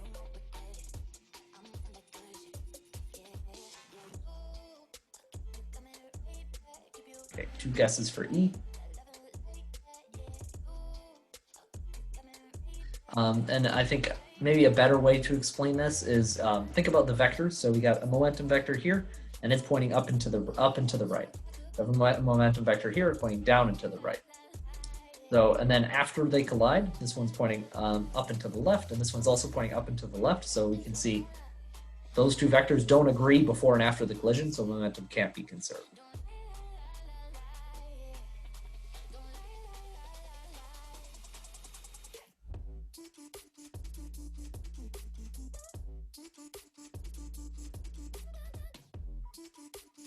Okay, so I'll talk through this one again just so that we can get through all of these.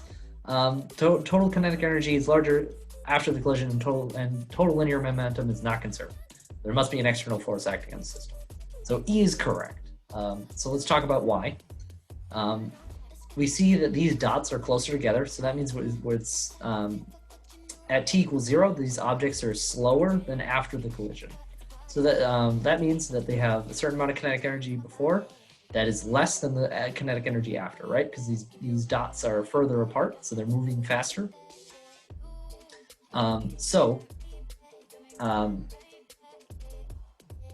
So that means that kinetic energy must be different before and after the collision, so that's not conserved. And also, like I said, linear momentum is also not conserved, right? Because we have going from pointing in the x direction to pointing in the y direction. That can't happen if where our system is these two objects. So E is correct. Let's go over the last one first, and then I'll go over this one. I'm okay. We can go a few minutes overtime if you guys are okay with staying a little bit late on a Friday night. I know, but I want to make sure we get through this. So this one looks intimidating, but I promise you it's not that bad. We've got a cart. It's being pulled by a tension. We have this this thing right here, this graph that tells us the acceleration of the cart as a function of tension. So we do this experiment multiple times. We say, okay, what's the acceleration for each tension? And we have the table of values right here. And the question is, what is the mass of the cart given all this information? We'll give you guys like 2 minutes to think about it, and then I'll run through it. If you don't get an answer, that's okay. 2 minutes is not a lot of time. I just want to make sure I don't go too long over time for the next one, because 3 deserves some explanation, and it's also going to take some time.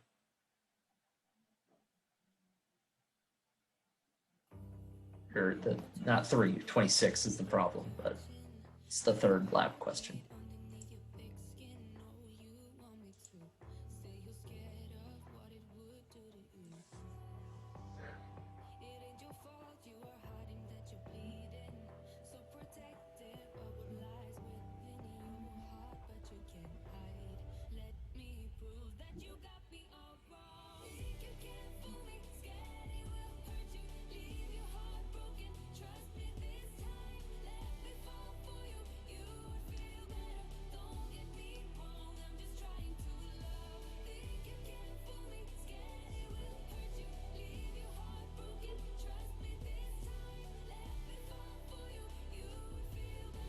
Okay, so it's 7:57. What do we think? Does anyone have an answer?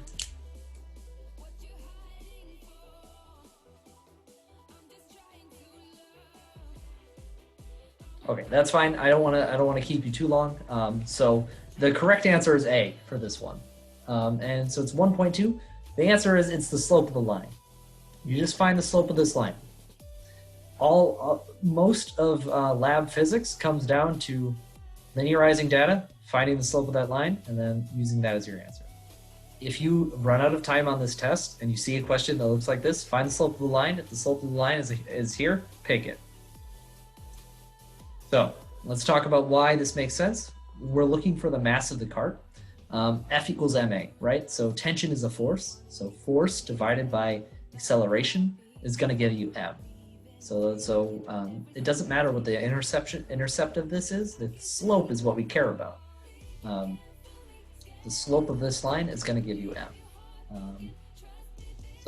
And to find the slope, you take 4.4 minus 2.6 and then divide that by 2 minus 0.5. You just use the slope formula that you learned back in like middle school or something to find the slope of this line, and that's your answer, 1.2.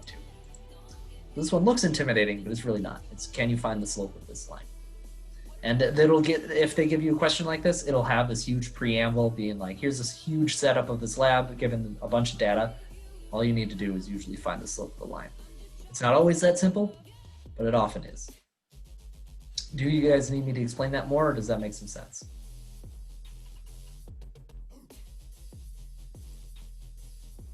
Perfect sense. Excellent. And a thumbs up. Okay. So we're going to do number 26 here. If you guys have to go, I understand. So thank you for showing up to this exam review. I know it wasn't well advertised, but good luck on your final if you do leave. But I will stay a few minutes after so that we can cover this. So this is the tough one, the tough lab question. It's about error propagation. We have a rectangle. We have these two measurements given for the rectangle with these two errors. So this is the error. Pay attention to the number of significant figures we have here. So we have 3 significant figures here and 2 here, or 1 actually. We just have 1 significant figure.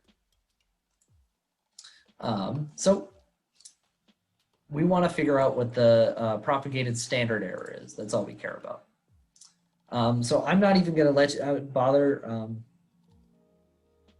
not going to let you guys do this. I'm just going to run through it on the iPad because I think that's the best way to do it. So let me pull it up.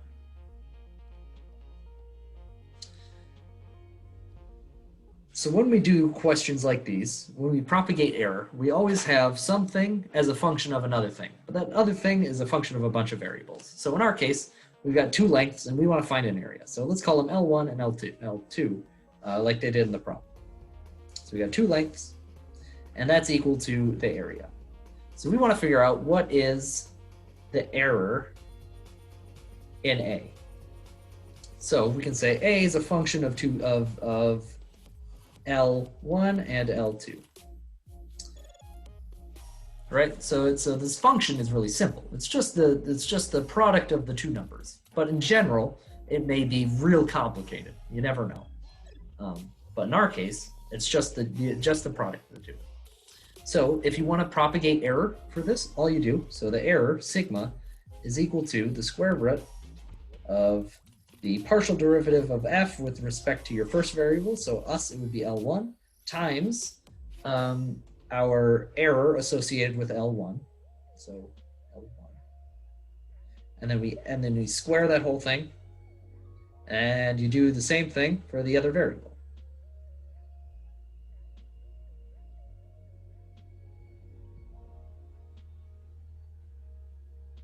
And that's going to give us our answer. So that's how we go about doing this. So in general, if we have like a bunch of variables, Q1, Q2, and like so on, then you're going to have up to like Qn.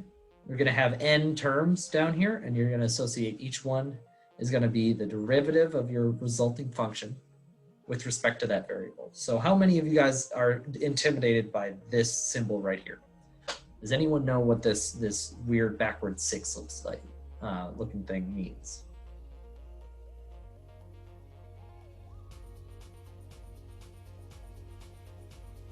I worked through a problem like this, and isn't it just like the error for this case, like L1 and then L2? It's not just the error; it's the partial derivative. So I don't know. You cut out there at the end, so I might have missed the last part of your sentence. But all it is taking the derivative of your function and keeping everything else constant. Dang it. So let's do an example. So what the heck does this partial? So we're gonna leave this behind for now.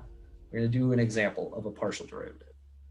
So say we have a function, and we're gonna call it a times the sine of, or no, not a. We're gonna call it y times the sine of x. This is our function. So this function depends on both y and x. If I want to find the partial derivative of f with respect to y, that's the same as saying I'm going to keep this and treat it as just a number. We say x does not depend at all on y, so that means that the derivative of it is just the same as a constant. It will act exactly like a constant. So that means that we take the derivative of this, call this a constant. So the y goes away, and we just end up with the sine of x. And then if we take the partial derivative of f with respect to x, then we end up with y times derivative of sine is cosine. So that's how we do partial derivatives. So f is a function of x and y. And that's how we find our partial derivatives. Does this make a little bit of sense, or is this completely beyond us? Because you don't need to know this. You should have, let me look at your equation sheet real quick. Yeah, okay.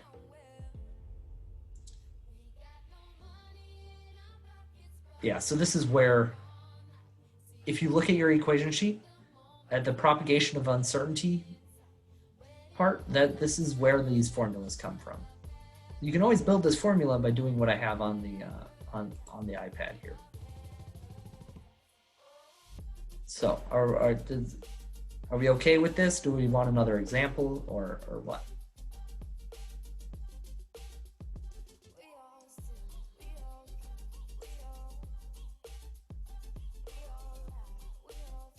Okay. No one's saying anything, so I'm going to assume that it's making a little bit of sense. If it doesn't make any sense at all, That's okay. You guys have your equation sheet. So just what you need to do is identify what kind of function you have. So here, our function is x times y. And then you have on your equation sheet, you can say, okay, what is the error formula for x times y? And then you'll have what you need. So that identify, okay, we're looking for the error in A. This thing it depends on two things, L1 and L2. So we call L1x and L2y.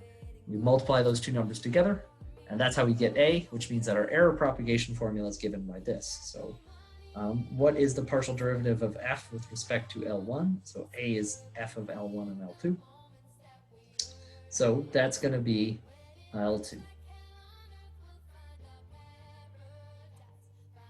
And partial derivative of f with respect to L1, or L2 is just L1. So to find our error, we have this right here. So this this number right here is just the error associated with L1, and we know that from the question is going to be 0.5 millimeters. So this is 0.5, and this number is 0.4. So L1, we know what that is, and L2, we know what that is. This is going to be this is going to be 36, sorry. 36 and 50.4. Put that, yeah, okay. So this is getting really messy. I'm going to throw this in Desmos real quick.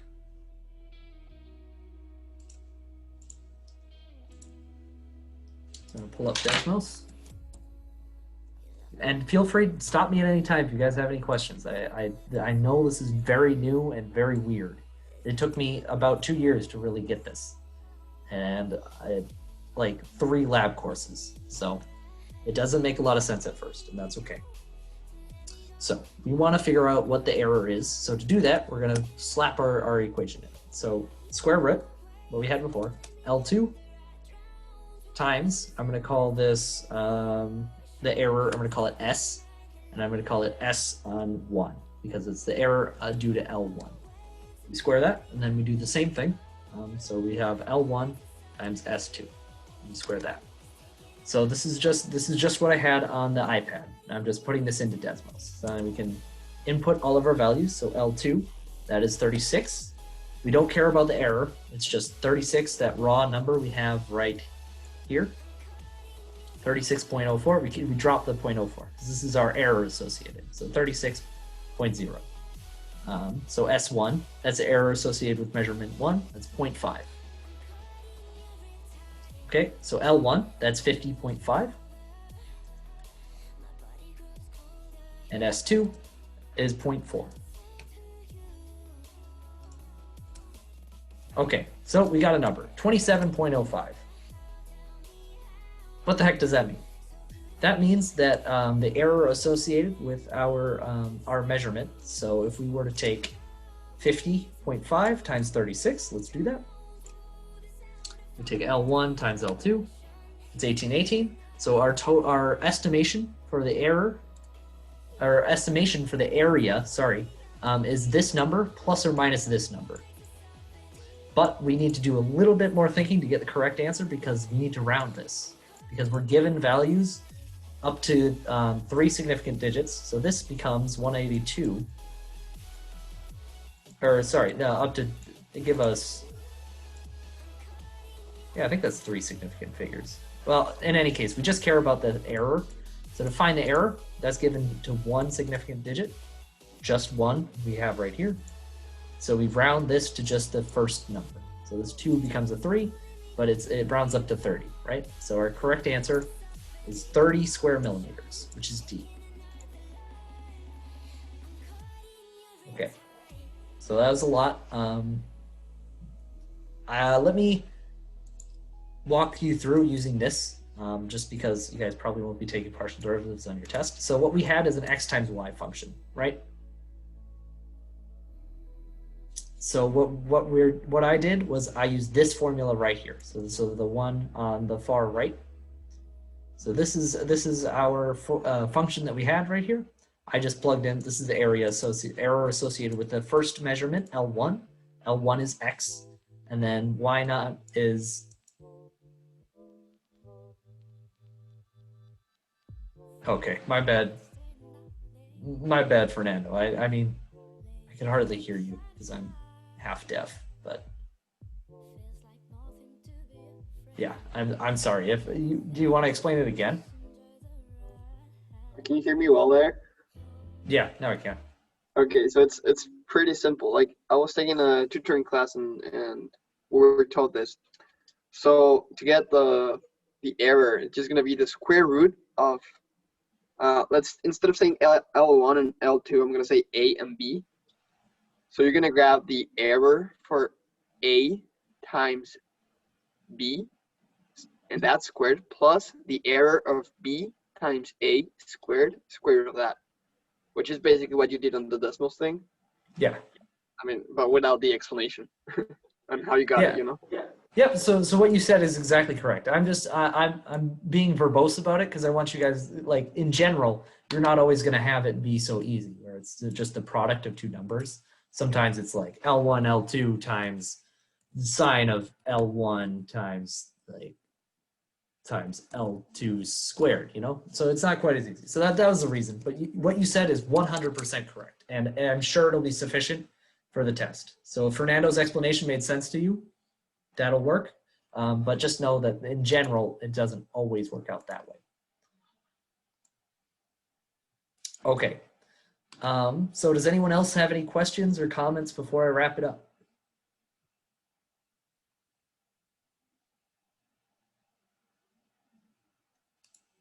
Okay, so just as a reminder, D was the correct answer here.